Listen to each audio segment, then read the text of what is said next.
السلام عليكم إخواني أخواتي، ومرحبا بكم في هذا الفيديو الذي سنتحدث حول مركب مولاي عبد الله بالرباط. صراحة المركب اللي غادي بواحد الوتيرة سريعة جدا، كنظن من أول المركبات أو التيرانات اللي في القارة الأفريقية، ولا نقدروا نقول في العالم، اللي كتبناو بهذه السرعة واللي كيتميز بزاف ديال الحوايج الإيجابيين.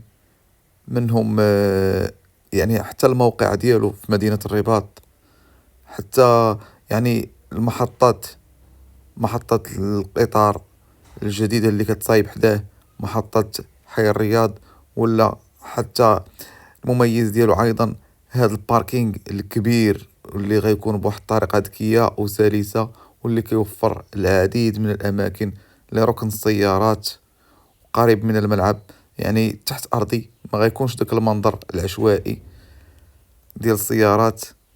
يعني وحتى الديزاين ديالو الخارجي اللي غيكون فيه ثلاثة ديال الالوان وكيتغيروا على حسب الجو. يعني هاد القضيه هادي ما كايناش يعني في شي ملعب كنظن. وحتى بالبوزيسيون ديال الكراسه اللي غيكونوا بواحد الطريقه اللي واعره، اللي كلشي غادي يكون كيتفرج بواحد يعني بواحد النظره مزيانه.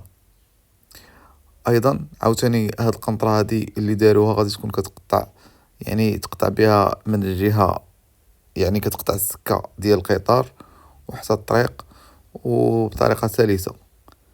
بالنسبة للتغليف راه تقريبا في المراحل ديالو الأخيرة، يعني ما كنظنش بقى ليه بزاف. كأس إفريقيا بقات ليه فقط 7 أشهر، يعني ما بقاش لنا بزاف وغنشوفوا هاد التحفة هادي، هاد التحفة اللي غادي تبهر العالم إن شاء الله. ما تنساوش ديروا الاشتراك، وإن شاء الله مزيد إن شاء الله نعطيكم معلومات أخرين حول الاستاد الأخرين اللي حتى هما كيوجدوا.